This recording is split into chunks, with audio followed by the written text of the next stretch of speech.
Pues buenas tardes a todos, compañeras y compañeros de grados sociales y otros profesionales que estáis aquí reunidos para pues, escuchar y formaros en esta materia de impugnación de actas y determinación de contingencia, que bueno, el colegio organiza conjuntamente con la Mutua Fraternidad. Y bueno, recordaros simplemente que todos los asistentes de esta jornada, que esta jornada está siendo grabada para ponerla a disposición vuestra por si queréis analizarla posteriormente a la intervención de hoy.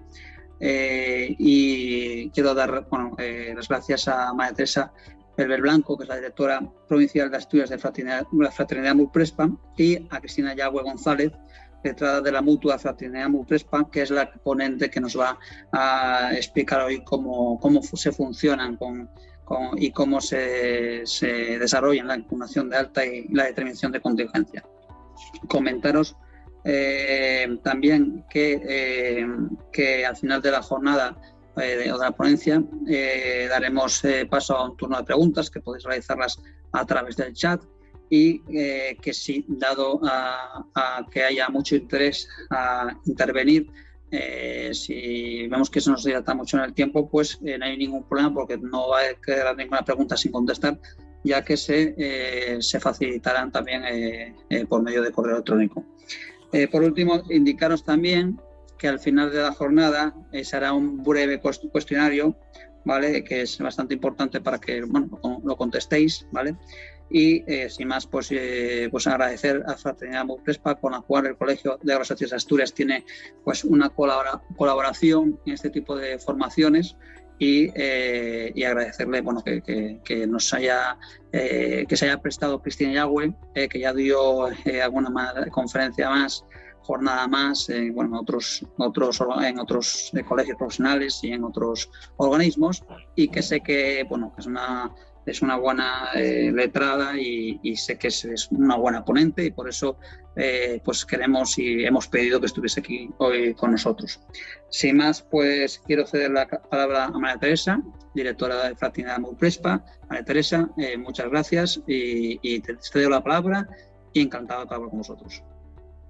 Gracias, Marcos. Buenas tardes a todos y bienvenidos a todos los asistentes a esta jornada. Un placer estar aquí con todos vosotros. Quiero agradecer, como no, a Marcos y al Colegio de Grados Sociales de Asturias, porque son muy activos en la formación y nos han propuesto ellos esta jornada, que a juzgar por el número de inscritos ha despertado gran interés. Agradecer también a mi compañera Cristina Yagüe, porque en todo momento se ha mostrado dispuesta, colaboradora, con ganas de participar, con lo cual ha sido un gusto poder organizarla. Hablar un poco de Cristina Yagüe, en el sentido que es licenciada en Derecho por la Universidad Complutense de Madrid, lleva más de 20 años trabajando en fraternidad, primero desde el área de prestaciones, preparando toda la documentación previa a los juicios, y desde el 2015 representando a Fraternidad en los tribunales. Tiene un gran bagaje profesional, como podéis imaginar, una gran experiencia, y bueno, darle las gracias y no robarle más tiempo. Gracias a todos. Bueno, entre otras cosas, lo primero, agradecer la asistencia a todos, aunque sea en forma online, agradecer al Colegio de Graduados de Asturias esta invitación que se nos ha hecho, y por parte de la dirección de Asturias, pues agradecer el contar conmigo para este tipo de jornadas, que me parecen sumamente interesantes, porque es un tema que está muy de moda y en el que los tribunales tenemos muchísimos procedimientos de determinación de contingencia e impugnación de alta médica. Están íntimamente relacionados, de ahí que la ponencia sea conjuntamente con este mismo título. En primer lugar, quería un poco situarnos para que supierais todos en qué tema nos estamos centrando. Es decir, en Asturias, en el 2019 ha habido 74 procesos resueltos, de los cuales han sido favorables a los intereses de la mutua en el sentido de declarar que el procedimiento ha sido de contingencia común 49 y desfavorables 25. Habrá una disparidad en cuanto a los números por aquello de que pueda haber desistimientos, pero bueno, lo más importante es que han sido resueltos 74 procedimientos en el 2019. En el 2020, motivado por la pandemia, pues ha habido una reducción, aún así un número considerable, 53, de los cuales sentencias favorables han sido 42.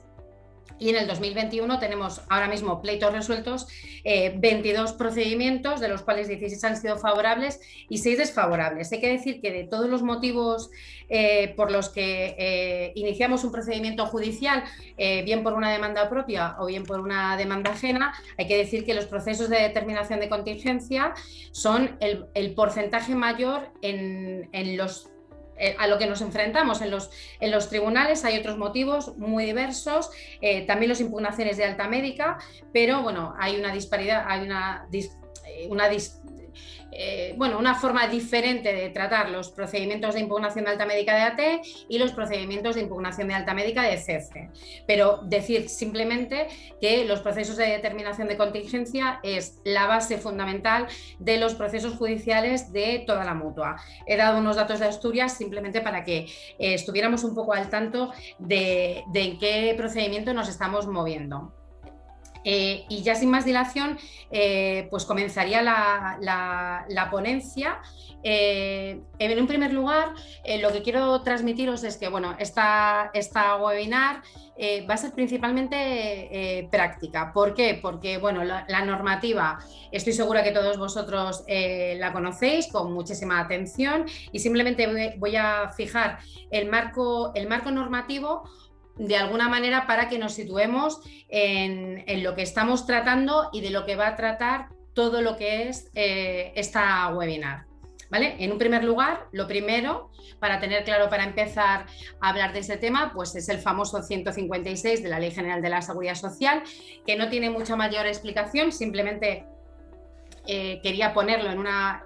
Tendría que ser la primera diapositiva, porque es la base sobre la que va a girar todo este tema de determinación de contingencia e impugnación de alta médica, y viene muy clarito en el artículo 156, que ni siquiera lo vamos a leer, todos sois conocedores de la situación. Entonces, esto es el marco en el que nos vamos a mover y fundamentalmente en el que vamos a basar toda la webinar. Sin más dilación, pues vamos a empezar con la impugnación de alta médica, que es un procedimiento que de primeras tengo que comentar que tiene unas características muy especiales. Están aquí puestas, lo he querido poner de una manera bastante gráfica. Es un proceso urgente y preferente. Esto es muy importante porque durante todo este tiempo de pandemia en el que los tribunales han estado suspendida la actividad judicial, bueno, pues estos procedimientos, pues cuando se ha dado salida a la apertura de los procesos judiciales, estos son los primeros procedimientos que se han tramitado. Incluso en situación que, aunque ya estamos en pandemia y estamos todavía en periodo de estado de alarma, se le sigue dando por parte de los tribunales una tramitación preferente. ¿Por qué? Porque hay que dar una respuesta clara y rápida a aquel procedimiento en el que a un trabajador le han emitido una alta médica, muestra disconformidad con esa alta médica emitida, en este caso por Fraternidad Muprespa o en su caso por el Servicio Público de Salud, y tiene que tener una respuesta rápida y contundente. ¿Por qué? Porque una vez emitido el parte médico de alta médica, si no esté de acuerdo, tiene que justificar de alguna manera la ausencia del puesto de trabajo, con lo cual no se tiene que incorporar inmediatamente al puesto de trabajo, y lógicamente si plantea una impugnación de alta médica es porque lógicamente él considera, el trabajador en este caso, considera que la situación no es susceptible de incorporarse a su puesto de trabajo, con lo cual el tribunal debe dar una cierta premura a estos procedimientos, que luego en la realidad no es tanta la rapidez en la que se dicta la citación para el procedimiento de impugnación de alta médica, y cuanto menos lo que es la sentencia, pero bueno, se intenta por parte de los tribunales que se le dé esa tramitación preferente. La resolución o la sentencia, en este caso vamos a hablar de sentencia porque ya estamos en fase judicial, no es susceptible de recurso de suplicación, sumamente importante, es decir, que la sentencia que se dicte es inmediatamente ejecutiva, como en todas las que se dictan en los procesos judiciales, pero en este caso no cabe recurso de suplicación, se cabe la instancia, hay una única instancia. Esta es otra de las características diferenciadoras del resto de los procedimientos que se debaten en los diversos tribunales de justicia. El objeto del pleito son altas por mejoría por curación.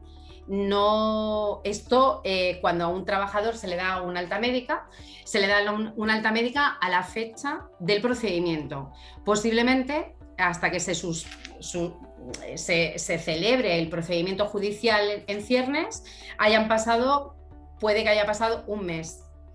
En ese mes, la situación del trabajador puede haber mejorado, empeorado o tener otro tipo de variantes.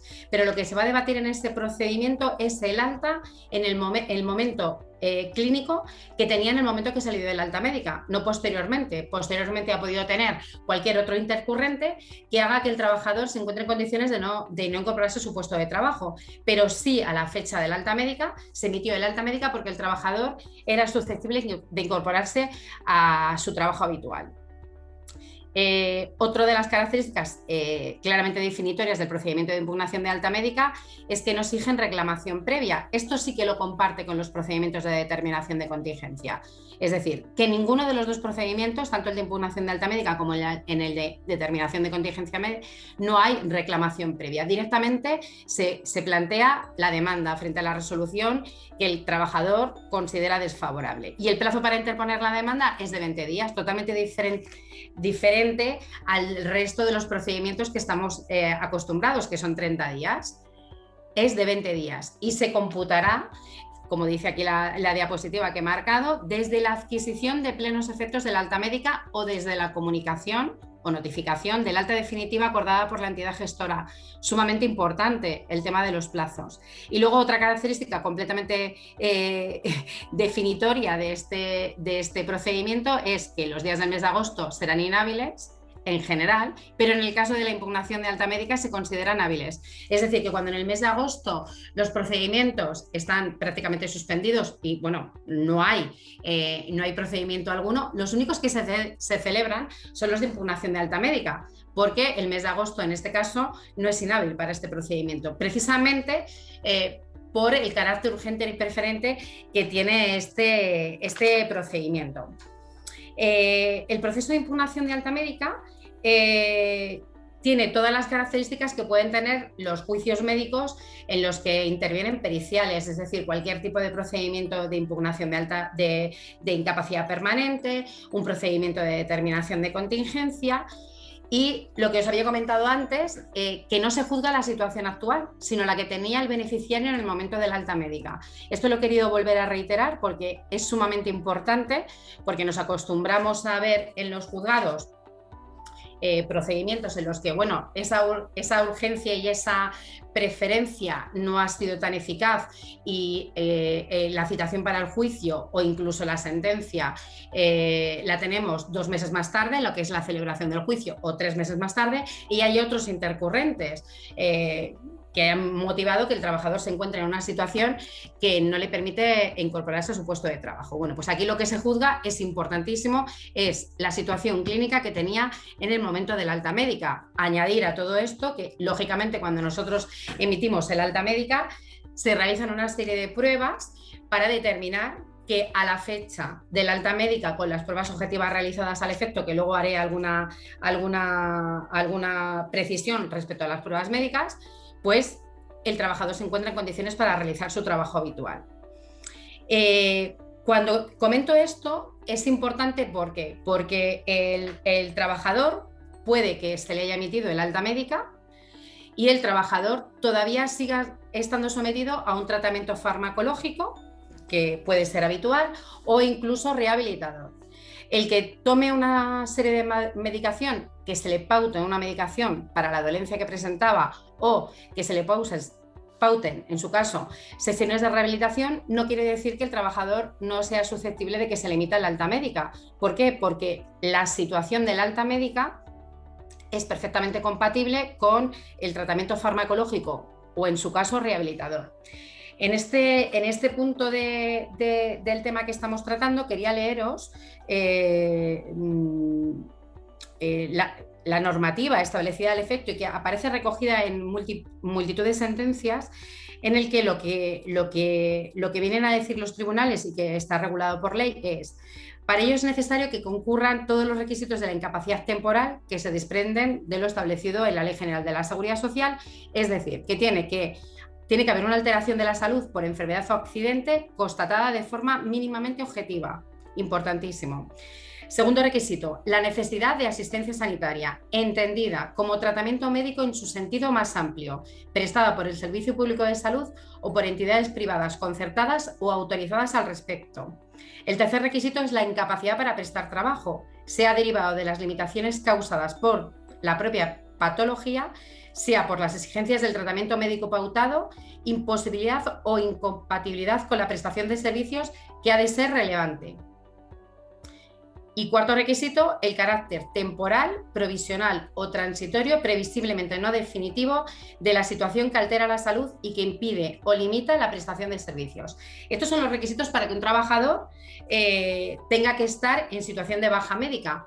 Tienen que ser los 4 requisitos establecidos al efecto. No puede tener uno de ellos y solamente tener una alteración de la salud, pero no la necesidad de asistencia sanitaria. Por todo ello, esto ya ha aparecido reflejado en toda la jurisprudencia establecida al efecto, y estos son los 4 requisitos que tienen que existir. Por lo tanto, un trabajador que tiene un tratamiento farmacológico o incluso rehabilitador, digo estos 2 porque son los más frecuentes en los que el trabajador, estando de alta médica, en el acto del juicio, nos facilita una documentación en el que dice que se le ha pautado una medicación que, por supuesto, está prescrita por el Servicio Público de Salud o, en su caso, por la Mutua Fraternidad Muprespa, o bien que está sometido a sesión de rehabilitación, pero eso no le impide realizar su trabajo habitual, por eso se le ha emitido la alta médica.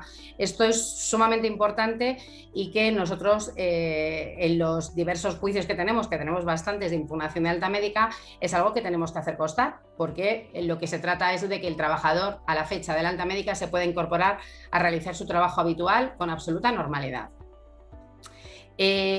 Por eso en la diapositiva pone: las normas que regulan la alta médica no exigen curación.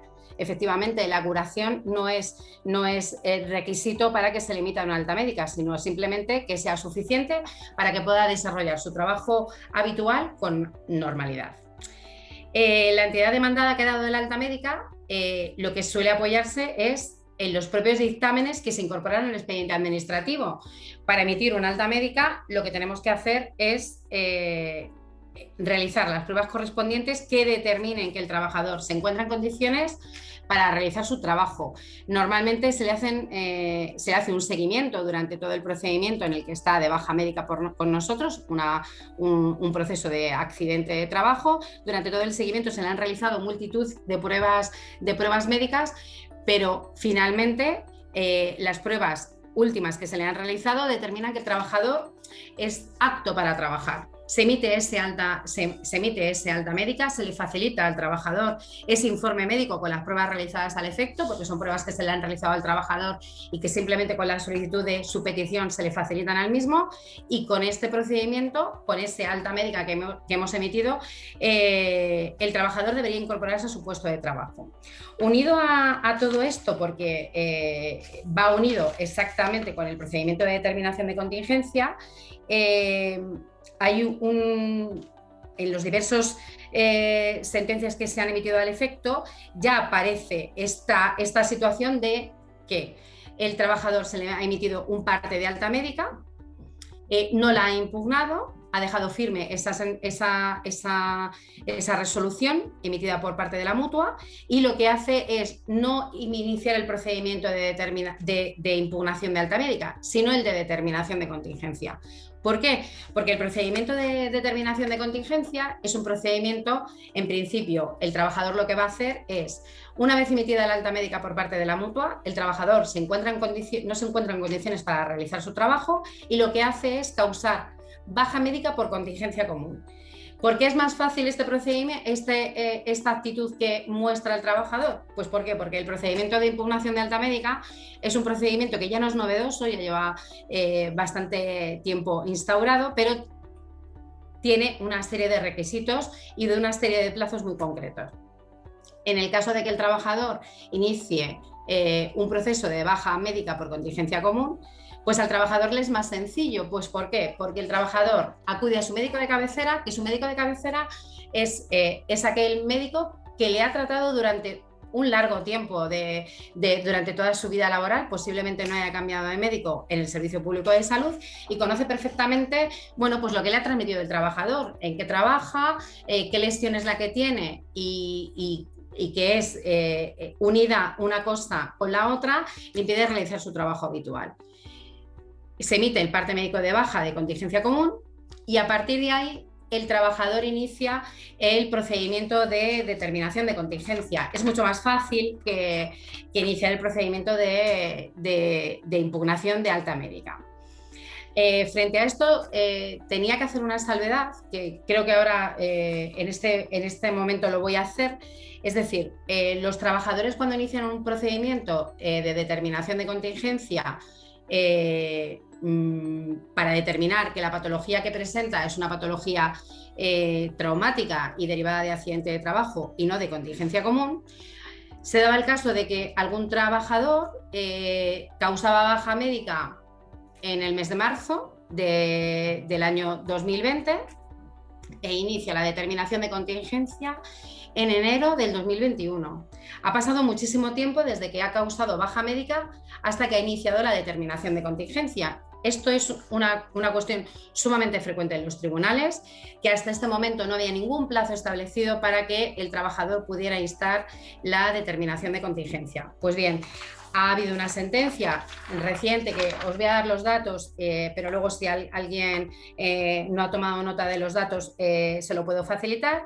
Hay una sentencia del Tribunal Supremo, sentencia número 22/2021, de unificación de la doctrina número 2245/2019, la sentencia es del 13 de enero del 2021, que viene a determinar, es una sentencia bastante larga y densa, y lo que viene a establecer esta sentencia al final en el fundamento de derecho, lo voy a decir correctamente, en el fundamento de derecho cuarto, punto tercero, establece la sentencia. Esa misma solución es la que debemos aplicar en el presente asunto, en el que el trabajador presenta la solicitud de determinación de contingencia una vez transcurrido el plazo de 3 meses desde el hecho causante, lo que obliga a limitar los efectos económicos derivados del reconocimiento de esta prestación a los 3 meses anteriores a la fecha de dicha solicitud. Es decir, lo que hace el Tribunal Supremo en esta sentencia es acotar los efectos de la misma. Es decir, que si un trabajador solicita la determinación de contingencia en el mes de marzo, o sea, el proceso es del mes de marzo y lo inicia en enero del 2021, evidentemente los efectos no van a tener durante todo el tiempo, sino que se retrotraen 3 meses anteriores a la fecha de dicha solicitud. Es decir, si la hubiera solicitado en enero, los efectos 3 meses anteriores a enero y no a la fecha de la baja médica, de la baja médica. Cuando ha iniciado una baja médica por contingencia común, inmediatamente debería haber solicitado la determinación de contingencia si considera en todo caso que la contingencia por la que ha causado baja médica por el Servicio Público de Salud es una contingencia profesional. Esta sentencia es sumamente novedosa. En los tribunales, yo particularmente todavía no la he tenido que utilizar porque se han dado los casos en los que el trabajador ha solicitado la determinación de contingencia en tiempo y forma. pero ya hay diversas sentencias en las que los tribunales ya han aplicado esta sentencia del Tribunal Supremo, como no podía ser de otra manera, puesto que es que estábamos hablando de que 2 años más tarde, incluso 3 años más tarde, inicia una determinación de contingencia. Y esto había que acotarlo de alguna manera. La Ley General de la Seguridad Social no lo ha establecido al efecto en ningún momento y ha venido el Tribunal Supremo a establecer un poco la limitación al respecto. Es sumamente importante esta sentencia. Luego, bueno, pues cualquiera de vosotros que no haya tomado nota de esos datos, le facilitaré los datos. Entonces, una vez hecha esta salvedad, que me parece sumamente importante, vamos a analizar lo que es el procedimiento de determinación de contingencia. Bueno, muy rápidamente, porque lo más interesante serán los casos prácticos. Es que el procedimiento se puede iniciar de oficio, lógicamente, a instancia del trabajador y a instancia de las mutuas, ¿vale? En lo que es la determinación de contingencia, se inicia con una notificación de audiencia. El INS bueno, pues comunica la iniciación del procedimiento a las partes afectadas y se procede en la siguiente diapositiva. Ya aparecen delimitadas las notificaciones de audiencia. No sé si... Efectivamente, está la notificación de audiencia, como casi todos los procedimientos de seguridad social. Bueno, muy rápidamente hay una valoración de informes, pruebas y alegaciones que se valora por el equipo de valoración de incapacidades, el EVI, diferente al EVO, que es el equipo de valoración de lo que son las discapacidades y que bueno, entran en cierta relación.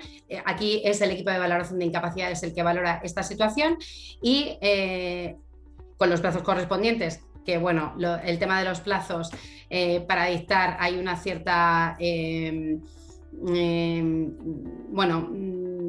una cierta dificultad en emitir la fecha de la resolución por parte del INS en los plazos correspondientes, ¿vale? Pero bueno, los plazos están y se supone que se tienen que cumplir, pero bueno, hay una cierta, bueno, no es desidia, pero hay una cierta dificultad por parte de la Dirección Provincial del INS en emitir la resolución, porque hay un volumen considerable y los plazos pues no se están cumpliendo como debieran. Cuando he establecido aquí en la resolución emitida lo que tiene que pronunciarse, es una cuestión que parece banal, pero no lo es. La resolución emitida tiene que hablar de la contingencia, tiene que decir si es una contingencia profesional o una contingencia común, si el proceso analizado es recaída o no de otro anterior, importantísimo, y los efectos económicos que correspondan cuando coinciden en el tiempo dolencias derivadas de distintas patologías, y luego, por supuesto, el sujeto responsable de las prestaciones económicas y sanitarias. El otro día tuvimos un procedimiento en el que el trabajador ha manifestado la disconformidad con esa resolución y el primer hecho que manifiesta en su propia demanda es que la resolución no cumple todos los requisitos establecidos por la legislación. Los requisitos establecidos por la legislación son los que acabamos de reflejar. No dicen nada más. Esos 4 requisitos son los que tienen que cumplir. Precisamente estos son los que se tienen que cumplir y no ningún otro que establezca el representante legal del trabajador al decir que no se ha pronunciado sobre un determinado precepto dentro de la resolución. Estos son los 4 requisitos que tiene que cumplir la resolución. Fuera de esto es una valoración que tendrá que hacer el juez acuo, el juez de instancia, y para delimitar si esta resolución que dio lugar en el acto del juicio a decir que la resolución no puede ser nula de pleno derecho porque cumple los requisitos establecidos por la ley. Sin más, es que estos son los que tiene que recurrir. Se produce la notificación, que esto es una cosa sumamente importante. La comunicación se comunica a las partes intervinientes, que normalmente son el trabajador, a la empresa, a la mutua y al Servicio Público de Salud. Se hace normalmente de forma telemática. Ahora todavía siguen llegando resoluciones de manera, bueno, pues en papel, en formato papel, pero bueno, son cada vez más frecuentes los medios telemáticos para informar a todas las partes intervinientes del resultado de esta notificación emitida por el INS. Es más frecuente en los casos de impugnación de alta médica el que se emita ese alta médica de forma telemática que en los casos de determinación de contingencia. Y bueno, los efectos, bueno, las resoluciones podrán considerarse derivadas con los efectos atribuidos a la resolución de una reclamación previa, por eso directamente no hay reclamación previa, esa resolución surte efectos de reclamación previa y por eso pasamos directamente a demanda. Frente a esa resolución lo que tendrá que hacer el trabajador es presentar la demanda correspondiente y bueno, iniciar el proceso judicial si se considera conveniente. Una vez fijados los trámites en los que nos estamos moviendo de determinación de contingencia e impugnación de alta médica, vamos a pasar a los casos prácticos que me parecen sumamente interesantes. Quizá antes de iniciar los procedimientos de determinación de contingencia y de alta médica, os quería hacer mención a determinadas cuestiones que nosotros debatimos en los procesos judiciales.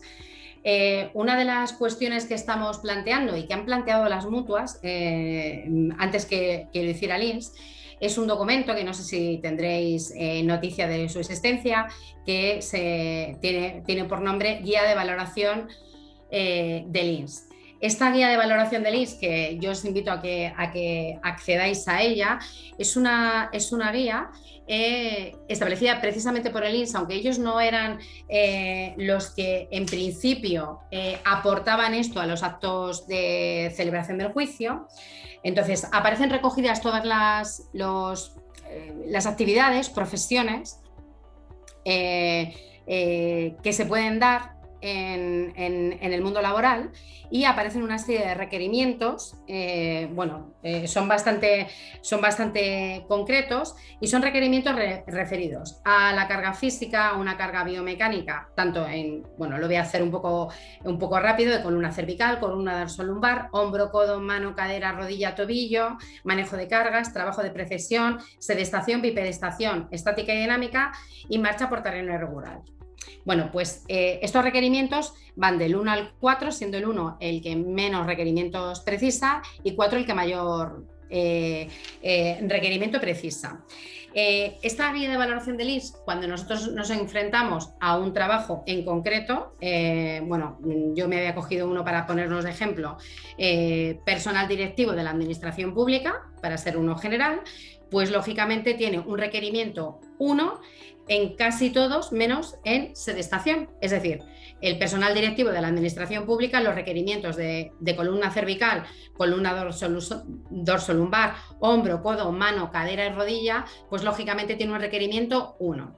Esto es sumamente importante porque cuando el tribunal va a dictar sentencia, esto es un documento que aportamos nosotros y que ahora desde que la mutua también los aporta el letrado del INS, viene a determinar cuáles son los requerimientos físicos que presenta este trabajo para poder determinar que este trabajador, primero, ha podido producirse en su puesto de trabajo, ha podido sufrir un accidente de trabajo, pero íntimamente relacionado con las secuelas derivadas de lo mismo, porque aunque esta conferencia trata sobre la determinación de contingencia e impugnación de alta médica, a continuación iría el procedimiento de incapacidad permanente, y por eso lo quiero unir en este sentido. ¿Qué es lo que pasa? Que hay determinados trabajos en los que todo el mundo es consciente de lo que puede hacer un peluquero, pero a lo mejor no todo el mundo es muy consciente de qué requerimientos funcionales presenta un encofrador. Entonces, nos puede dar una idea de que un encofrador tiene un requerimiento físico importante, pero no sabemos qué. No sabemos si el requerimiento físico lo tiene en rodilla, en codo, en brazo, y muchas veces tenemos que tener en cuenta que el tribunal no tiene conocimientos médicos, con lo cual nosotros, esta guía de valoración del INS nos da una idea, primero, del tipo de actividad que realiza, que es muy importante porque a veces nos encontramos con casos en los que hay un supuesto accidente de trabajo, pero haciendo unas tareas que no se corresponden con su actividad. Entonces, en esta guía de valoración del INS establecen los tipos de actividades que realizan y sobre todo los requerimientos funcionales que presentan, para poder determinar que el trabajador presenta una lesión, por poner un ejemplo, en un pie, pero realmente el trabajador no tiene que realizar en su trabajo grandes requerimientos de bipedestación o de deambulación prolongada. Y bueno, pues a lo mejor le han operado de un alus valgus, lo que vulgarmente es un juanete, y bueno, pues la evolución que tiene esa patología, pues a lo mejor es un trabajo que no requiere bueno, pues esa bipedestación prolongada, como en un caso de un trabajador que pueda ser, por ejemplo, pues no sé, un peluquero, como hemos puesto como ejemplo, que están permanentemente de pie, y si buscáramos un trabajador que fuera peluquero en la guía de valoración del INS, posiblemente no tendría los requerimientos que hemos puesto en personal directivo de la administración pública. Posiblemente los requerimientos de bipedestación prolongada es un 3/4, posiblemente. Entonces, esto es muy importante y creo que es importante tenerlo en cuenta. Y bueno, hechas un poco estas consideraciones, que luego comentaré alguna otra precisión con respecto a los informes periciales, pues yo creo que podemos empezar a los casos prácticos. Veréis en pantalla que los procesos datan del 2015, no los he querido cambiar porque me parecen sumamente interesantes, porque lo que me importa no es tanto las fechas, sino el razonamiento que hemos tenido y al que ha llegado el tribunal en su momento. Bueno, pues el primer caso de determinación de contingencia es un monitor de gimnasio que acude a los servicios médicos de la Mutua por dolor en rodilla derecha, causa baja médica el 16 de septiembre del 2015, pero el hecho causante era el 1 de junio del 2015, en el que recibió una asistencia en el Servicio Público de Salud. Nos aporta un volante de solicitud de asistencia, una salvedad con respecto al volante de solicitud de asistencia. El volante de solicitud de asistencia es un documento que facilita a la empresa al trabajador para que sea revisado en los servicios médicos de las mutuas. El que se emita el volante de solicitud de asistencia no es un reconocimiento implícito de la existencia de un accidente de trabajo, es simplemente que en la mayor parte de los casos puede ser para que la mutua considere o evalúe a través de las pruebas médicas que se le realizan al efecto si lo manifestado por el trabajador se puede corresponder con un accidente de trabajo. La realidad es que el volante de solicitud de asistencia debería reseñar: el trabajador refiere dolor en rodilla derecha, y no, como lo que suele suceder en la mayor parte de las ocasiones, es que el trabajador sufre dolor en rodilla. A lo mejor es lo único que ha manifestado el trabajador, y la empresa es lo que tiene que reflejar. Pero bueno, el volante de solicitud de asistencia en sí mismo no se considera un reconocimiento implícito del accidente de trabajo, sino simplemente para que el trabajador reciba una asistencia en el centro sanitario de Fraternidad Muprespa, en este caso. Es asistido en Fraternidad Muprespa el 4 de junio del 2015. Veis que hay una cierta correlación en las fechas, es decir, el hecho causante es el 1 de junio, se le emite el volante de solicitud de asistencia el 4 de junio y acude ese mismo día a Fraternidad Muprespa. Se le realizan una serie de pruebas médicas y se le rechaza por parte de Fraternidad Muprespa al entender que se trata de una lesión crónica, y se emite una resolución de fecha 5 de noviembre del 2015, no tardan mucho en emitir esa resolución, en la que declaran el carácter común del proceso de fecha 16 de septiembre del 2015. Se interpone por parte del trabajador demanda, y hay una sentencia del Juzgado de lo Social del 29 de julio del 2016 en el que desestima la demanda interpuesta. Esto es para situarnos un poco en el hecho en cuestión. Desde el rechazo por parte de Fraternidad Muprespa, cuando se le dijo que presentaba una lesión crónica y que el proceso objeto de la determinación de contingencia en ningún caso podía ser profesional, una cuestión importante es que ha venido trabajando con normalidad. La situación, este es un juicio que yo llevé y por eso, bueno, principalmente son los que yo he puesto para tener un contacto un poco más directo y que os pueda contar un poco la profundidad del caso en cuestión. Este es un trabajador que es un monitor de gimnasio, pero que subiendo a un step de una altura de, bueno, yo creo que era como de 10 centímetros, se causa una lesión sumamente importante que lógicamente no puede producirse por haber pegado un salto, como él manifestó en ese step de 11 centímetros. Hay que decir que el 10 de julio del 2015, esta es la lesión importante que presentaba, rotura del ligamento cruzado anterior de la rodilla derecha. En ningún caso, con todas las pruebas realizadas al efecto por parte de Fraternidad Muprespa, que fueron muchas, en ningún caso se puede producir por este movimiento que manifestó el propio trabajador, la rotura del ligamento cruzado anterior, en ninguno de los casos. Entonces, puesto en consonancia la lesión que presenta el trabajador y el movimiento realizado al efecto, pues lógicamente Fraternidad Muprespa rechazó el proceso. Este trabajador presentaba una lesión crónica, es que tenía una lesión que ni siquiera se vio agravado por ese salto que dio sobre el step. Una vez emitida el alta médica por el Servicio Público de Salud, no habiendo impugnado el alta médica, que es lo que yo os comentaba anteriormente en las anteriores diapositivas, es decir, el trabajador se le dio alta médica por el Servicio Público de Salud, continuó trabajando. De hecho, durante todo este procedimiento, que se alargó un poco más en el tiempo, tuvo otro intercurrente porque sufrió un accidente de moto con una fractura del cuarto metacarpiano, pero esto lo único que facilitó fue la defensa en vía judicial, porque incluso el trabajador, durante todo ese periodo, desde que nosotros la rechazamos, el trabajador no solamente prestó servicios, sino que conducía una moto. De hecho, tuvo un accidente, un intercurrente por una fractura. En la sentencia, que bueno, todas las sentencias que aunque son del juzgado de lo social, porque muchas de ellas no han sido recurridas o recurridas han sido favorables o desfavorables a la mutua, en cualquier caso, bueno, pues yo os facilitaría la sentencia, porque vienen unos razonamientos que pueden ser interesantes para otros posibles supuestos.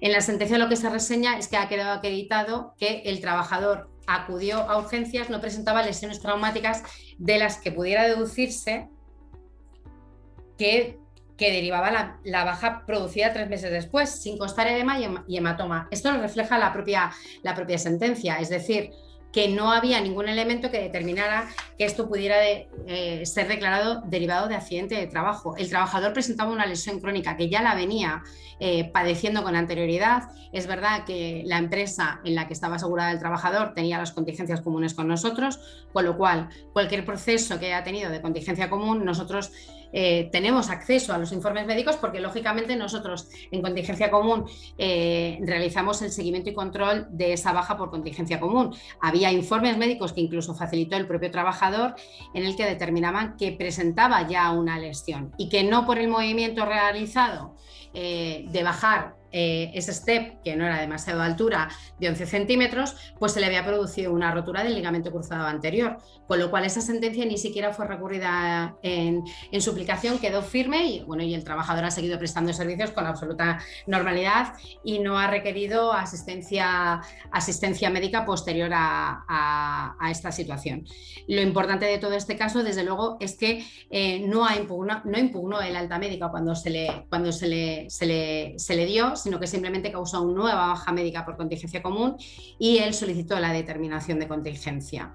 No utilizó el procedimiento de impugnación de alta médica porque está tasado, porque tiene unos plazos, sino que acudió al médico de cabecera y determinó la contingencia, ¿vale?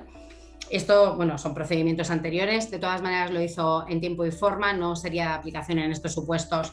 Creo que ninguno de los que he marcado, la sentencia famosa esta del Tribunal Supremo, dictada en el 2021, pero bueno, para que lo tengáis en cuenta, porque sí que ha habido casos en los que la determinación de contingencia se ha hecho con muchísimo tiempo desde la emisión del alta médica hasta el procedimiento de determinación de contingencia.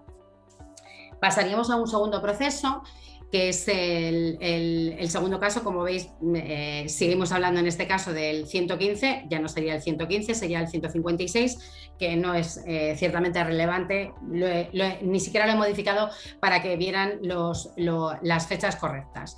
Estamos hablando de la profesión.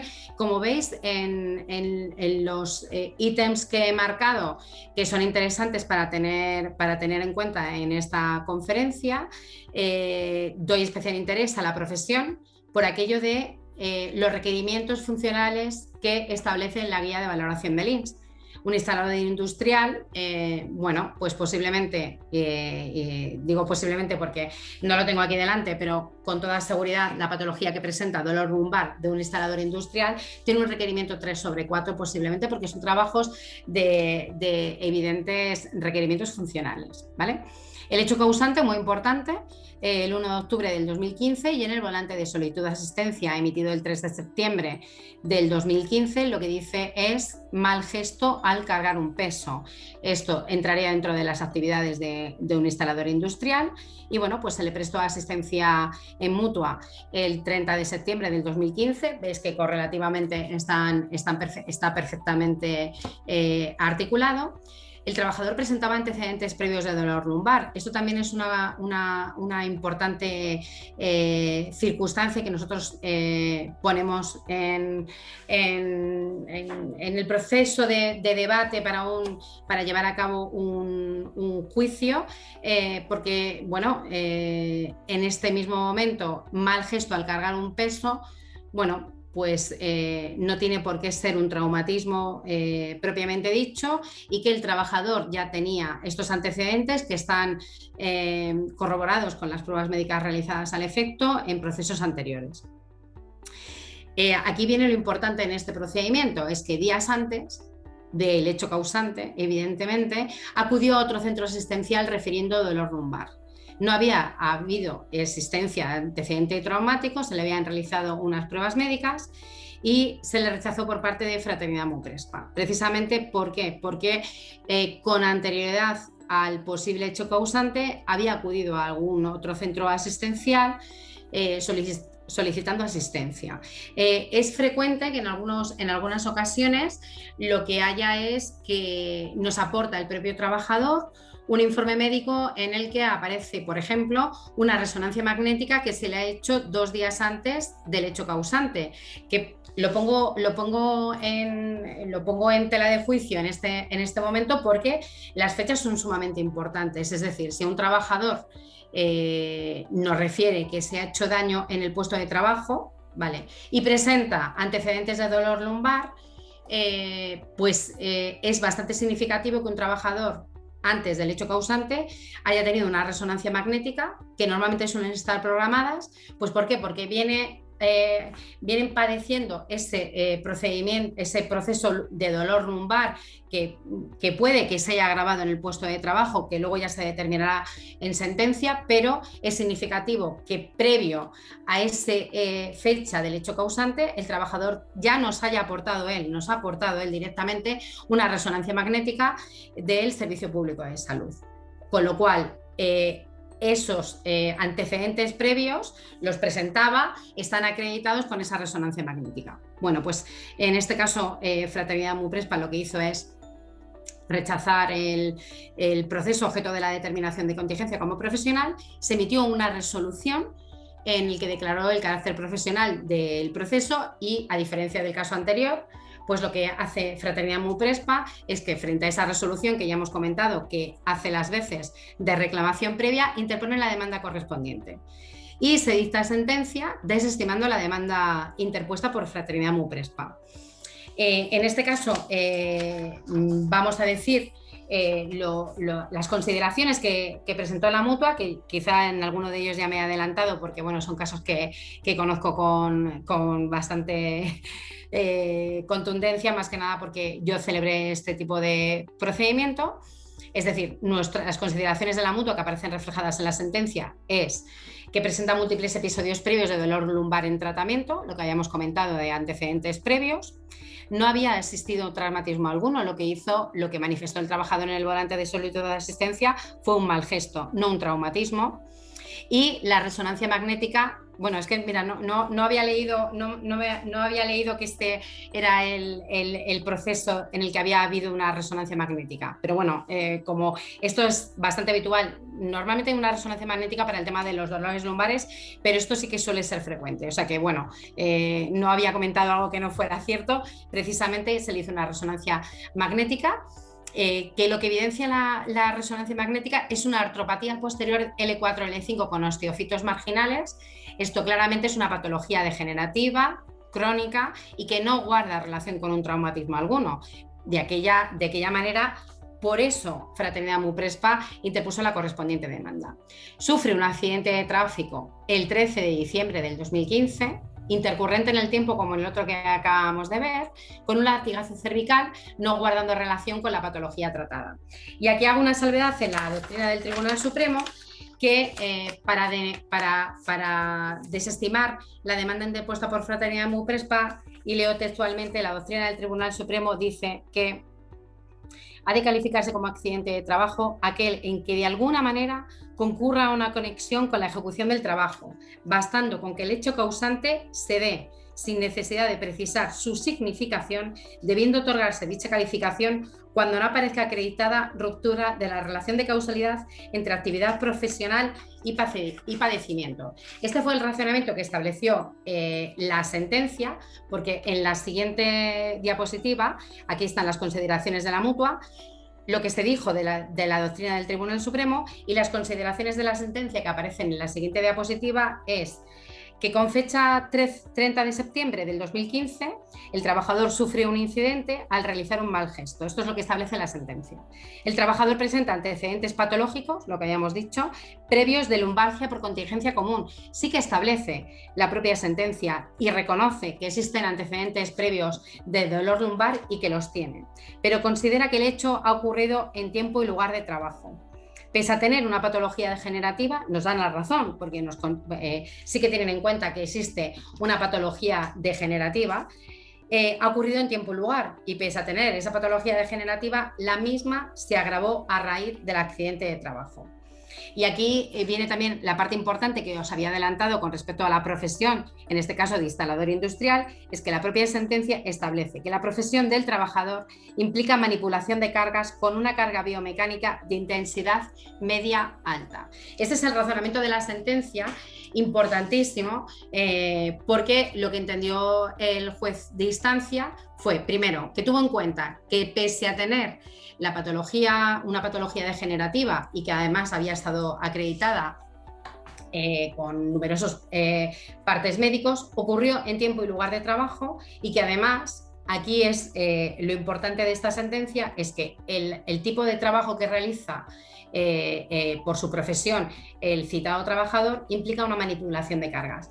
Aquí entraría en juego la famosa guía de valoración del INS, en el que aparecen los requerimientos de intensidad media-alta. Estos fueron los razonamientos que establecieron la sentencia para desestimar la demanda que interpuso Fraternidad Muprespa frente a la resolución, en la que no nos fue favorable. Al respecto, tengo que comentar que, lógicamente, en las actividades en las que los requerimientos funcionales son mayores, pues lógicamente hay, primero, más posibilidad de accidentes de trabajo, y que los accidentes de trabajo, una vez producidos, sean de mayor gravedad. Hay trabajos que requieren unos requerimientos funcionales sumamente importantes que hay que poner sobre la mesa con respecto a la lesión que presenta. Los requerimientos funcionales es fundamental. En este caso, aunque ocurrió en tiempo y lugar de trabajo, no todo lo que ocurre en tiempo y lugar de trabajo debe ser considerado accidente de trabajo. Y lo digo porque tenemos varias sentencias que, bueno, aunque son del juzgado de lo social, establecen un razonamiento que es sumamente importante.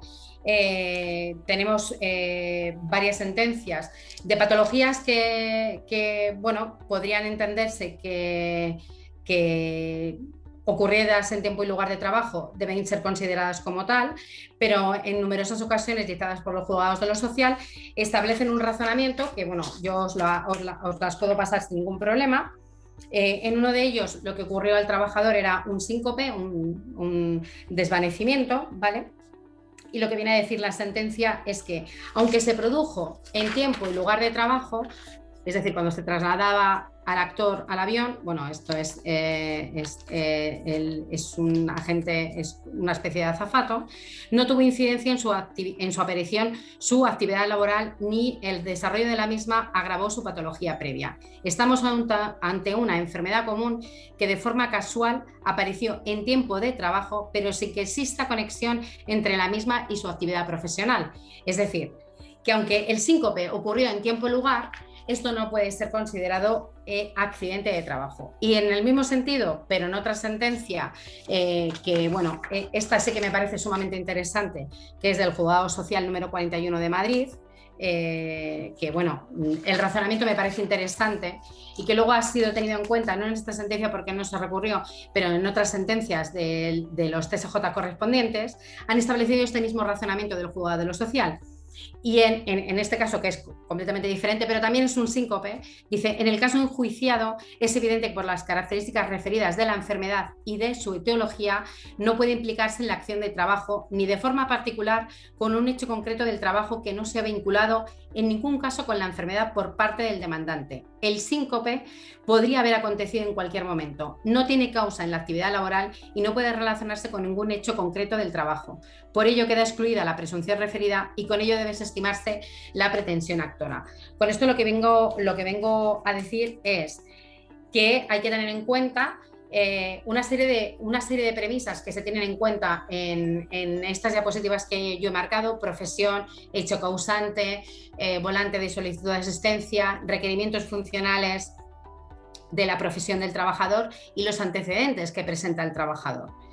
Y que es verdad que los tribunales en algunas ocasiones no se paran a mirar absolutamente nada más y dicen y establecen que todo lo que haya ocurrido en tiempo y lugar de trabajo debe ser considerado accidente de trabajo, pero en estos dos párrafos que os he leído de dos sentencias completamente diferentes, de diferentes tribunales, pero sí de la misma patología, establecen esto, que aunque haya ocurrido en tiempo y lugar de trabajo, es un incidente que le podía haber ocurrido en cualquier momento y que solo por el hecho de que ocurriera en tiempo y lugar de trabajo, el juez de instancia no puede determinar que ese procedimiento tiene que ser derivado de contingencia profesional. Quería hacer esa salvedad porque todo esto que estamos reflejando en estas diapositivas es lo que luego establecen los tribunales, que es lo que yo he querido plasmar. También es importante, en alguna otra sentencia, el propio juez de instancia lo que establece es en los hechos probados e incluso en los fundamentos de derecho, establece que la lesión que presenta el trabajador, y voy a leer textualmente, el trabajador presenta una rotura degenerativa del menisco externo de la rodilla izquierda, habiéndose recogido en los distintos informes médicos que el actor tiene antecedentes de práctica de fútbol y running durante años. Esto que parece baladí no lo es.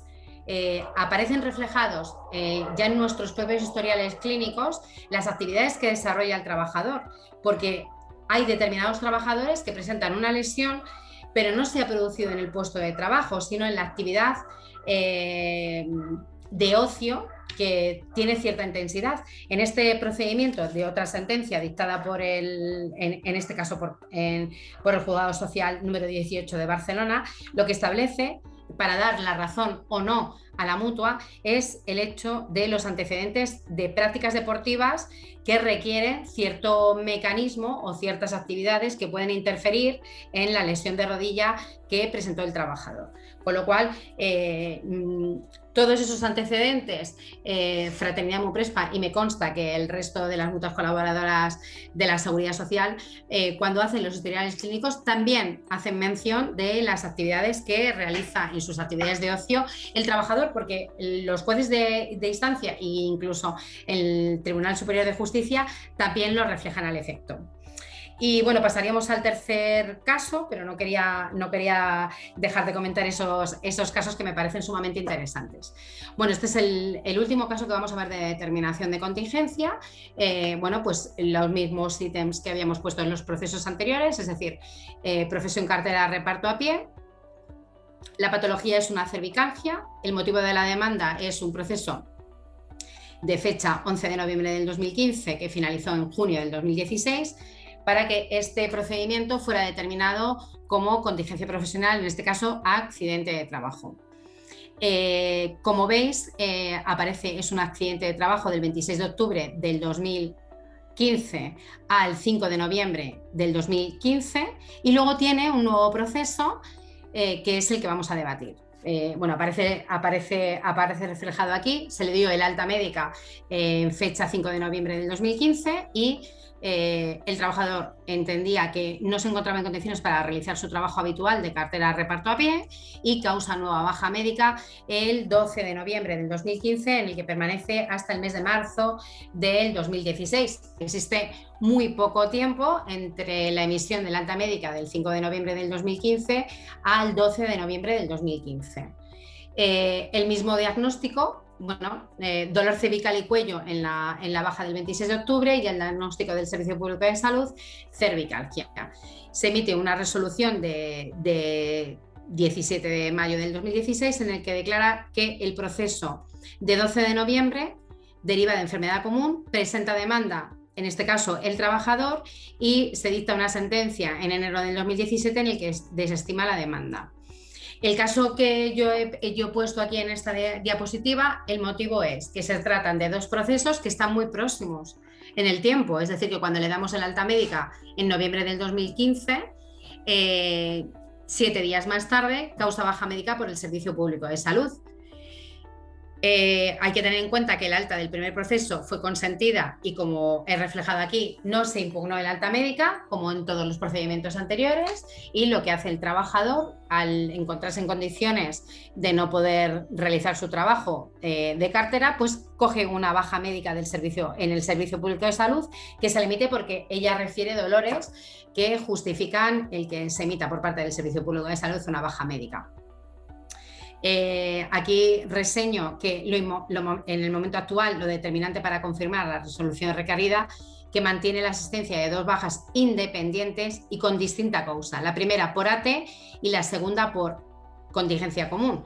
Es decir, que nosotros en todo momento reconocimos que había habido un traumatismo de cabeza, efectivamente, el 26 de octubre del 2015, pero que cuando se le emite el alta médica, lo que queda posiblemente es un proceso degenerativo y no el proceso agudo se ha tratado. Y una vez tratado el proceso agudo, nosotros, el Servicio Médico de Fraternidad MUPRESPA, lo único que tiene que hacer es emitir el alta médica y se le remite al Servicio Público de Salud, en su caso, para que pueda seguir el control y seguimiento de esa patología común.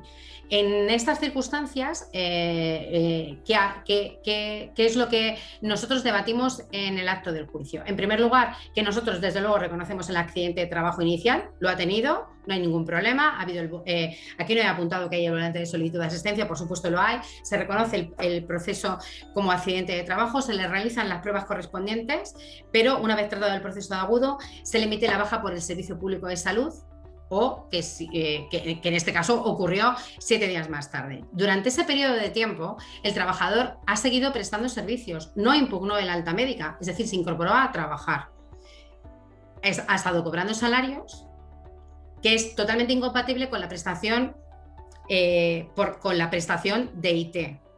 A los efectos de que en este caso hubiera impugnado el alta médica, hubiera estado prestando servicios, habiendo cobrado salario, y no podríamos demorar el alta médica con fecha 5 de noviembre. Se podría demorar, pero no tendría efectos económicos porque el trabajador habría cobrado salarios. Lo curioso de este caso es la proximidad, claramente, de los dos procesos de baja médica. La patología común, porque claro, cuando se emite un parte médico de baja, tanto por parte de Fraternidad MUPRESPA como por el Servicio Público de Salud, puede tener varias patologías, pero solamente aparece reflejada una. Es decir, en este caso, el traumatismo que lo presentó traumatismo en cabeza con dolor cervical y cuello. Es exactamente el mismo diagnóstico que presenta en el Servicio Público de Salud, cervicalgia, es que lo presentaba, pero el proceso agudo quedó finalizado, con lo cual lo que quedaba de resto de patologías, si el trabajador no se encontraba en condiciones para desarrollar su trabajo, lo que debería haber hecho en principio es impugnar el alta médica. Y en segundo lugar, la baja médica de contingencia común es motivada por la patología común que tiene de base y en la que permaneció de baja médica desde el 12 de noviembre, quiero recordar, hasta el 7 de marzo del 2016, pero por una patología degenerativa. El caso es curioso por aquello de dos patologías, y que la propia resolución lo que establece es que la patología segunda es una patología común, aunque se haya aceptado por parte de Fraternidad MUPRESPA el accidente de trabajo del 26 de octubre. De todas maneras, bueno, como he dicho antes, reiterar que esas sentencias dictadas por el Juzgado de lo Social no generan jurisprudencia ni doctrina alguna, pero me parecen interesantes los razonamientos que os los podemos hacer llegar. Y no sé cómo vamos de tiempo, pero bueno, el último caso que vamos a ver como caso práctico sería el de impugnación de alta médica. Veis que también seguimos en la misma línea de los procesos anteriores de determinación de contingencia. Establecemos la profesión, importantísimo, ayudante de cocina, presenta patología en dolor en muñeca izquierda, hombro izquierdo, miembro no dominante, importantísimo. ¿Por qué? Porque cuando se hacen los historiales clínicos para una posible IP, adelantándome en el procedimiento que, bueno, pues al final termina el trabajador con unas secuelas que tienen que ser determinadas, incluso el propio listado de baremos establecidos establece unas diferentes cantidades si el trabajador es diestro o zurdo, dependiendo de la lesión donde la tenga. Es muy importante saber si el trabajador es diestro o zurdo, o en su caso ambidiestro, que es como mi caso, que soy ambidiestra. Pero en este caso es importante delimitarlo, es decir, el dolor lo presentaba en muñeca izquierda, que es miembro no dominante. Las actividades que realiza un ayudante de cocina, que vendrían recogidas en la guía de valoración del INS, porque podemos saber lo que hace un ayudante de cocina, pero es verdad que en algunas ocasiones carga determinado peso, pero sí que es verdad que se ayuda de las dos manos, y además casi todos los instrumentos que utiliza son bimanuales, con lo cual, es importante decir que el dolor en la muñeca izquierda no es exactamente la misma repercusión que si fuera en mano derecha siendo un trabajador diestro. El motivo de la demanda fue la improcedencia de la alta médica emitida por la Mutua el 8 de febrero del 2016. El diagnóstico que presentó con fecha 26 de enero del 2015 sufrió un accidente de trabajo. El diagnóstico es una tendinitis del supraespinoso izquierdo. El INS emite el alta médica porque, bueno, con fecha 8 de febrero del 2016, porque lógicamente había agotado la duración máxima establecida de 365 días. El trabajador manifiesta la disconformidad, permaneciendo en situación de IT hasta el 19 de febrero del 2016. Durante ese tiempo, desde el 24 de febrero al 8 de marzo del 2016, el trabajador disfruta de vacaciones, no presta servicios, sí que está cobrando salarios. Inicia una nueva baja médica por contingencia común el 9 de marzo por la misma dolencia. Esta sería el plano general del caso para poder analizarlo, y las consideraciones que se establecen al efecto. La acción planteada no tiene consecuencias jurídicas al carecer de posibles efectos económicos por ser incompatible en este caso las prestaciones de IT con la percepción del salario. Es lo que os he comentado anteriormente. Es decir, el trabajador no se ha incorporado a su puesto de trabajo, ha estado en este caso disfrutando de vacaciones que están abonadas por salario, porque están prorrateadas las vacaciones y las está cobrando. Esta es la primera cuestión importante, porque a veces los tribunales que están sumamente saturados, y tenemos con todo este tema de la pandemia un retraso judicial importante, los tribunales no es la primera vez que dicen que esa demanda planteada por parte del trabajador pues roza la temeridad. Quizá a mí me parece una palabra un poco excesiva, pero sí que es verdad que el propio tribunal en sala dice que la acción no tiene efectos económicos y que esa demanda no debería haberse nunca llevado a curso. Es verdad que la palabra temeridad, pues quizá, no siempre se plasma en todas las sentencias, pero más de una sentencia han acusado a nuestro compañero, porque en este caso somos compañeros, de temeridad con la imposición de una pena de multa de 300 euros, simplemente por haber planteado una demanda que no tiene acción. Lo quiero dejar reflejado aquí porque bueno, empieza a ser cada vez más frecuente el que los tribunales aleguen la famosa temeridad, ¿vale?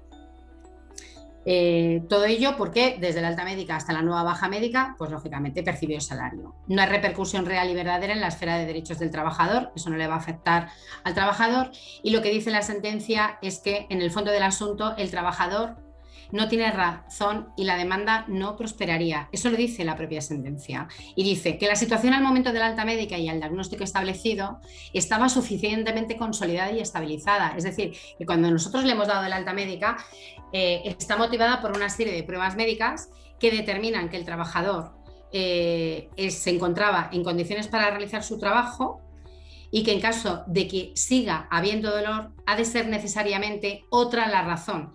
Tal y como han puesto de manifiesto las pruebas objetivas, por más que se pautasen sesiones de rehabilitación, esto va unido a lo que yo os comenté anteriormente, cuando iniciamos la plantilla de impugnación de alta médica, es decir, que a un trabajador se le puede dar el alta médica y todavía tener pautado un tratamiento farmacológico o rehabilitador, pero no sóbice para que el trabajador no se incorpore a su puesto de trabajo. Y esta sentencia lo establece. Por más que se pautasen sesiones de rehabilitación que no indican que no se pudiese trabajar y que además ya se sugiere que son de incierto resultado con poca colaboración del trabajador. Esto lo dice la propia sentencia, es decir, que nosotros hemos debatido en este procedimiento, primero, que el trabajador era reticente a las sesiones de rehabilitación, que las sesiones de rehabilitación en el 90% de las ocasiones el trabajador quiere que le demos la rehabilitación una vez finalizada, una vez que le han dado de la alta médica, porque lo que quiere es incorporarse a trabajar, y es verdad que el trabajo lo puede realizar, pero que si sigue con las sesiones de rehabilitación y no le damos el alta médica, el trabajador no se incorpora a su puesto de trabajo. En el 90% de los casos el trabajador lo que quiere es curarse, realizar el trabajo con absoluta normalidad, pero él es conocido de que se puede incorporar a su puesto de trabajo y que puede hacer las sesiones de rehabilitación una vez finalizada su jornada laboral, porque simplemente lo que va a hacer esas sesiones de rehabilitación es fortalecer esa zona que tenía un poco dañada motivado por un accidente de trabajo, pero que no le impide realizar su trabajo habitual. Y esto es lo que aparece reflejado en las diversas sentencias que reflejan lo que yo os he comentado en las anteriores diapositivas. Y bueno, pues en principio, antes no quería terminar la conferencia sin daros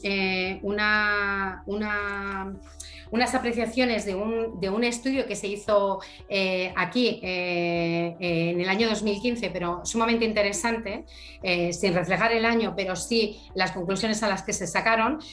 Es un estudio que se publicó además en la revista de Medicina y Seguridad del Trabajo, realizado por la perito de Fraternidad Muprespa, la doctora Isabel Barrio Pedro. Se llama Determinación de contingencia, análisis de 15 casos con sentencia judicial, año 2015. Me parece sumamente interesante, está publicada en la revista de Medicina y Seguridad del Trabajo, y os invito a que podáis acceder a la misma, porque se establecen estos ítems que hemos establecido en las 4 diapositivas que hemos hecho para ser objeto de estudio, y me parece sumamente interesante, dejando a un lado, por supuesto, que estábamos hablando del 2015, pero los razonamientos y el estudio de la materia me parece sumamente interesante. Está en internet, se localiza con cierta facilidad en esta revista, y me parece sumamente interesante, y no quería dejar de comentaros el caso.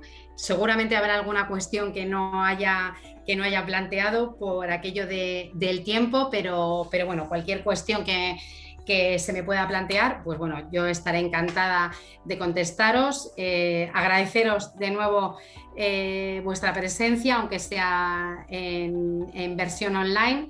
Agradecer de nuevo también al Colegio de Graduados Sociales de Asturias y por supuesto a mi compañera directora de la delegación, el haber contado conmigo, el que mi pretensión única y exclusiva es que os haya sido de interés, que os haya dado una visión en conjunto de este tema que es sumamente interesante y que en los tribunales tiene un gran peso específico, y sin más pues quedo a vuestra disposición para lo que requeráis. Gracias.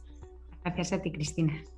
Bueno, muy bien, Cristina, pues nada, yo creo que fue una exposición bastante completa y con mucha amiga práctica, que al fin y al cabo es lo que, bueno, como bien dijiste al principio, nos interesa a los profesionales que estamos en una práctica habitual de este tipo de temáticas. Yo tengo alguna pregunta que se me fue ocurriendo, pero de todas formas vamos a empezar porque hay una aquí en el chat que nos comenta: cuando a un trabajador se da el alta médica a los 18 meses, si va a coger la baja por la misma causa a la semana, por ejemplo, no tiene derecho a la prestación, el INS no le paga, pero ¿le tiene que pagar la empresa? Preguntan. A ver, en ese caso, cuando un trabajador ha agotado el plazo, habría que ver el caso en concreto, ¿no? Para hablar de fechas. Ha agotado el plazo máximo de periodo de baja médica, la nueva baja médica se la tiene que dar la inspección médica. Eso en primer lugar. Tendríamos que ver si es la misma o diferente patología, y desde luego esa baja médica, si es por la misma patología, no tendría efectos económicos. Directamente no tendría efectos económicos. Pues ya está. En concreto la pregunta, Cristina, yo tengo un poco de ventaja porque la leí durante tu exposición. Pregunta si tiene que pagarle la empresa, el INS no le paga, pero tiene que pagarle la empresa. No tiene que pagarle la empresa hasta que no resuelva el INS si esa baja tiene efectos económicos o no.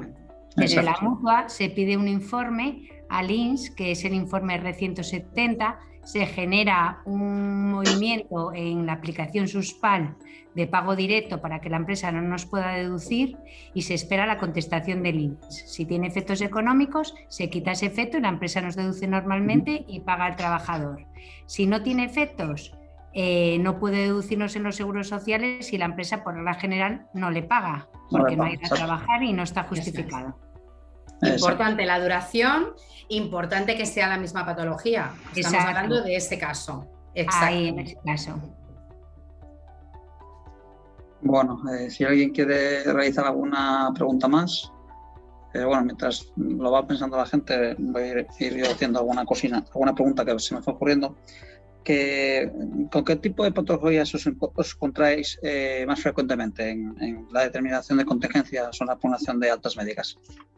Mira, en principio las patologías que nos solemos encontrar y sobre las que intervienen, estamos hablando de que las empresas aseguradas en Fraternidad MUPRESPA son múltiples y diversas, pero sí que es verdad que las patologías que más requieren de nuestra asistencia sanitaria, aunque no nos hayan solicitado la determinación de contingencia o hayan iniciado un procedimiento judicial, las patologías principalmente son traumáticas. Las patologías son traumáticas y normalmente se suelen concentrar en zona de columna dorsal y lumbar, hombro y rodilla. Esas son las patologías que podríamos decir que están más en el procedimiento que nosotros principalmente tratamos.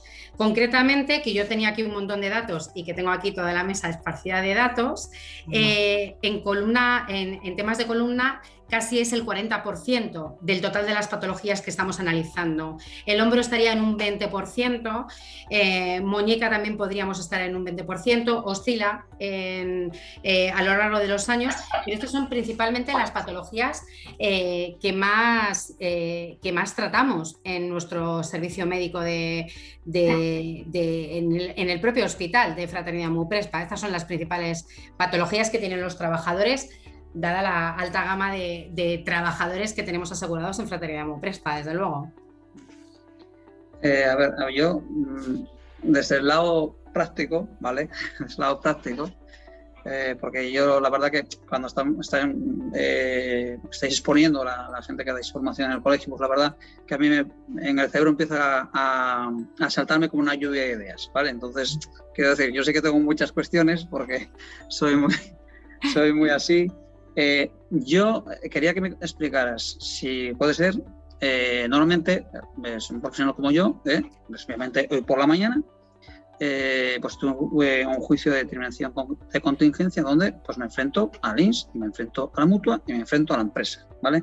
Entonces yo quería saber si nos puedes indicar un poco desde qué punto cuando nosotros os intentamos digamos tumbar, porque es la realidad, os estamos intentando tumbar. Si me puedes indicar un poco qué fallos principales ven en los profesionales ahora a la hora de atacarlos, para entendernos, y también qué pruebas objetivas podríamos aportar, digamos, para demostrar realmente que hay esa determinación de contingencia, ¿vale? Hombre, realmente seríamos nosotros los que tenemos que idear la estrategia a seguir, pero también desde la parte contraria, igual que a mí me toca a veces estar en la parte de la defensa de una empresa, ¿vale? Pues tengo una idea de en qué fallamos a veces, fallos habituales, y también tengo una idea de lo que podría aportar a favor del trabajador o en contra de la empresa o viceversa, ¿vale? Entonces, ¿cómo nos ves para entendernos? Bueno, a ver, en principio, cuando estamos en sala, somos profesionales en ambas partes, porque a veces la mutua también está en la parte demandada y a veces en la parte demandante. A ver, como profesional, ¿qué es lo que hago yo y qué es lo que se supone que el abogado contrario tiene que hacer? Y yo me pongo como ejemplo, es decir, sumamente importante fijar las fechas de las que estamos hablando, las fechas, que esté perfectamente documentado en qué trabaja, qué trabajo realiza el trabajador, porque a veces los trabajadores, lo digo porque cuando vienen a consulta comentan determinadas cosas que luego no es real lo que dice. Primero, ver toda la documentación, y que en este caso nosotros tenemos acceso a una serie de documentación porque o bien ha estado en contingencias comunes, con lo cual nos ha traído los informes médicos, o bien en accidente de trabajo realizamos las pruebas, que ahora hablaré de las pruebas al respecto. Pero es verdad que en muchas ocasiones el trabajador no nos informa de que ha tenido procesos anteriores, que viene adoleciendo de patologías degenerativas de tiempo atrás, qué tipo de actividades realiza, cómo se le ha producido el caso. ¿Qué pasa?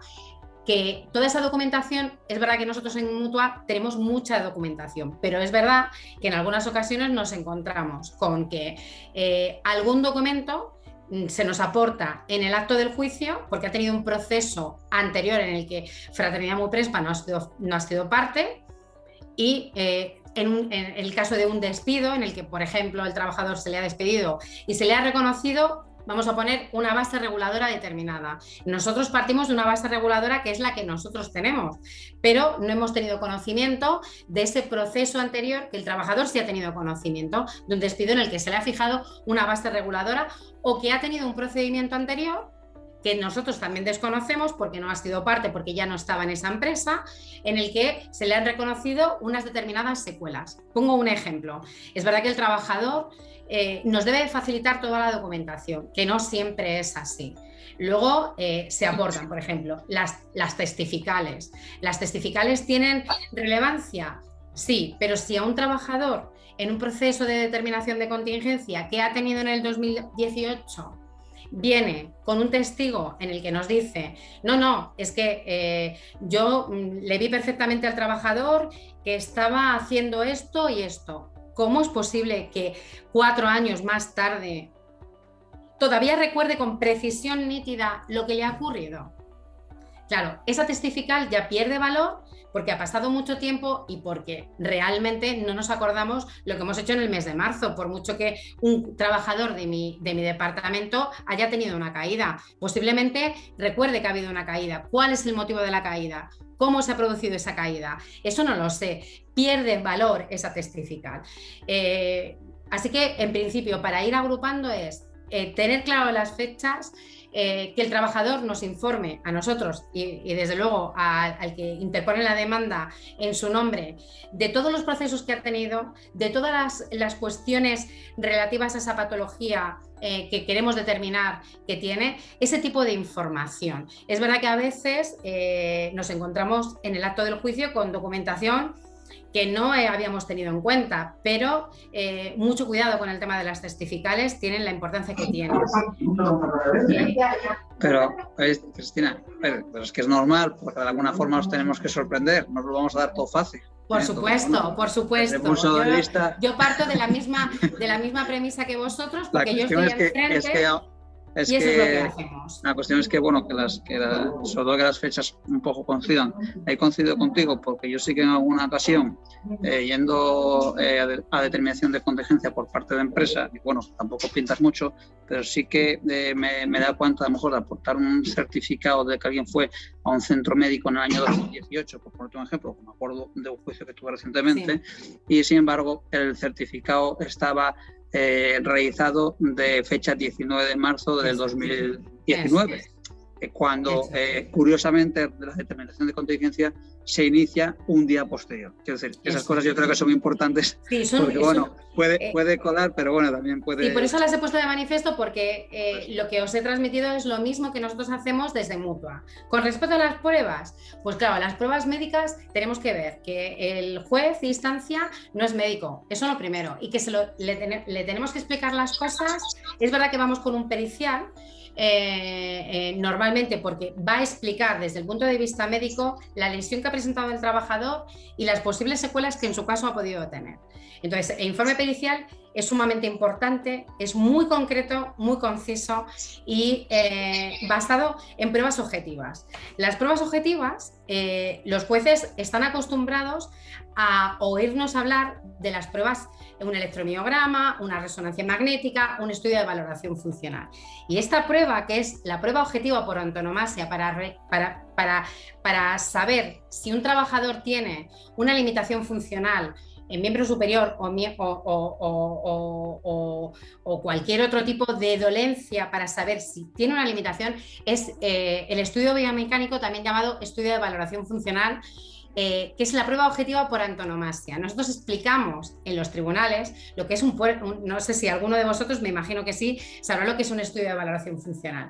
El estudio de valoración funcional es una sala que está rodeada de cámaras en la que el trabajador se le pide en varias ocasiones que realice un movimiento repetitivo. Imagine, la dolencia la tiene en el hombro, entonces le dicen que levante el hombro hasta lo que él puede.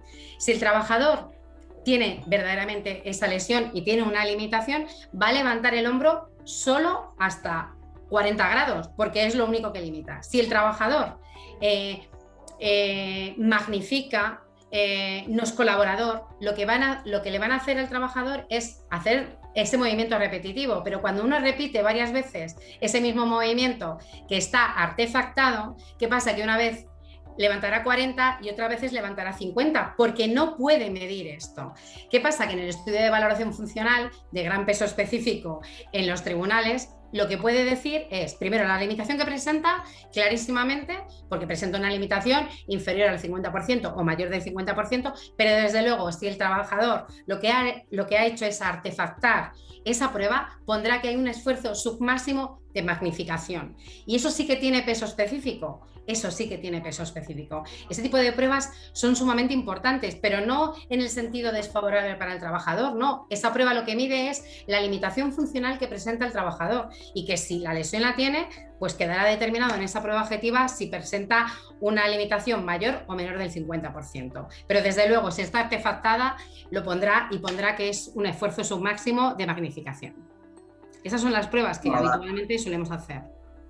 Bueno, la verdad que es bastante interesante, la verdad que lo de la prueba esa, que bueno, yo sé que la conocía ya, pero bueno, yo creo que es bastante interesante que lo hayas comentado. Hay una pregunta, hay dos preguntas en el chat. La primera, bueno, son un poco largas, pero la primera se me vino a mí a la cabeza también, porque creo que es uno de los casos en los cuales más controversia judicial hay. Bueno, la estoy leyendo, pero creo entender lo mismo que lo que estaba pensando yo mientras hiciste toda la exposición. Vamos a ver, ¿qué pasa? Tú puedes tener una lesión que puede ser de un accidente que fue hace años, o incluso puede ser de una enfermedad común, ¿vale? Y bueno, como consecuencia del trabajo, ¿vale? Puede darse lugar de que esa lesión se agrave con ocasión de realizar ese trabajo. Es decir, puede ser, bueno, pues como haber levantado un peso que sí que tenías mermada X zona, porque realmente vamos a ser realistas. Es decir, si yo trabajo, por ponerte un ejemplo, en una obra o trabajo, no sé, poniendo parqué, por ejemplo, ¿vale? Tienes que hacer esfuerzos físicos, eso está claro, ¿vale? Lo normal, o por desgracia para muchos trabajadores, ¿vale?, es que con el tiempo, tú cuando haces ese tipo de esfuerzos, te van a ir doliendo pues, partes del cuerpo, entre ellos la espalda, que es lo más habitual, las rodillas, que es lo más habitual, ¿vale? Como tú dijiste hace un momentín, pues son dolencias habituales que se dan en este tipo de casos, ¿vale? Me da igual si es accidente de trabajo de hace 3 años o 15 o enfermedad común, pero puede darse que ahora mismo yo esté trabajando, ¿vale? Y bueno, y me dé ese dolor o me dé... No tiene que ser algo súbito o violento, es decir, no tiene que ser porque coja una caja de 30 kilos, es decir, puede que pase, ¿vale?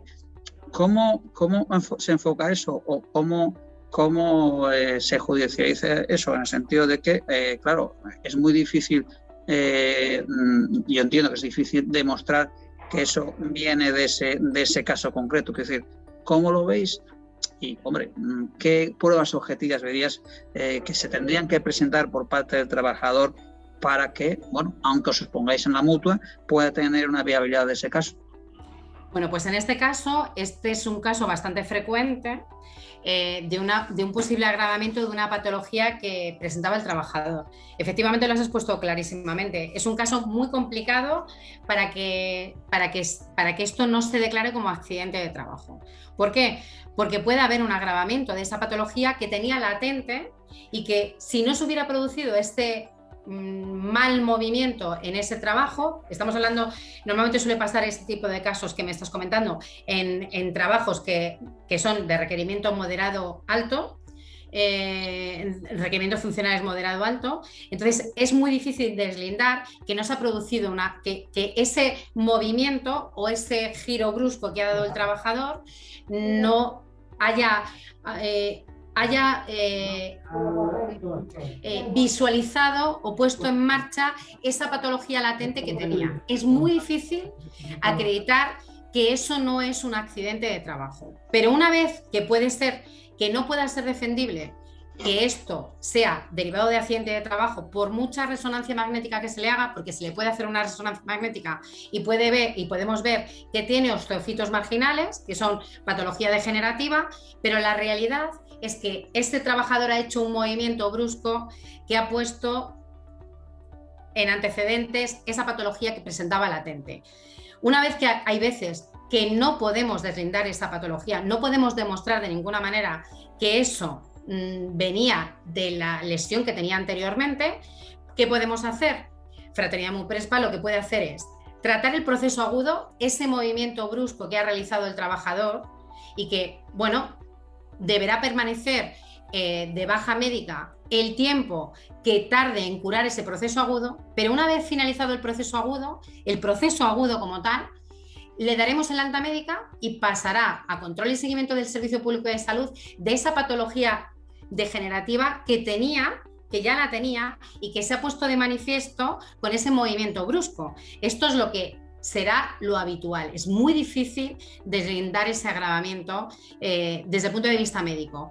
No digo que sea imposible, porque hay una serie de pruebas realizadas al efecto que los médicos y peritos determinan que de ninguna de las maneras ese movimiento que manifiesta el trabajador ha podido poner en marcha ese proceso latente que tenía, pero es verdad que en ocasiones es difícil deslindarlo. Entonces, lo que podemos hacer, porque de lo que se trata es de recuperar la salud del trabajador, en todo caso es tratar el proceso agudo y una vez finalizado el mismo, volver a la situación que tenía antes, es decir, que esa patología surgirá en brotes y a medida que vayan surgiendo los brotes de esa patología, bueno, pues posiblemente sean de contingencia común, pero en este caso concreto que ha hecho un giro brusco o un movimiento un poco complicado, ha puesto de manifiesto esa patología latente que tenía. Se tratará del proceso agudo y una vez finalizado el alta, con el alta médica por parte del servicio médico de Fraternidad de Muprespa, se le comunicará al trabajador que cualquier tipo de patología derivada de la patología latente, degenerativa y crónica que presentaba deberá ser tratada en el Servicio Público de Salud. Pero efectivamente es muy difícil deslindar ese posible agravamiento de la patología latente que ya tenía el trabajador. En definitiva, que se basará un poco en el peritaje que pueda aportar la parte. En el peritaje realizado al efecto, sí. ¿Vale? ¿Hasta qué punto? Y bueno, luego te hago otra pregunta que también se me vino a mí a la cabeza, pero también la puse en el chat, y que es imprescindible no hacerla, evidentemente, en estos procesos, ¿vale? Lo que quería saber es hasta qué punto consideras que el perito es tan importante a efectos de vencer un proceso de estos, bien a favor de la mutua o bien a favor del trabajador. Es decir, es tan sumamente importante en todos los procesos, o depende un poco de lo que pues mira, en todos los procesos, desde luego en valoración de secuelas, fundamental e imprescindible. Sin un pericial en una valoración de secuelas, pierde valor la ponencia que haga en el acto del juicio cualquiera de las dos partes, demandante y demandado. Hay que ir siempre con un pericial.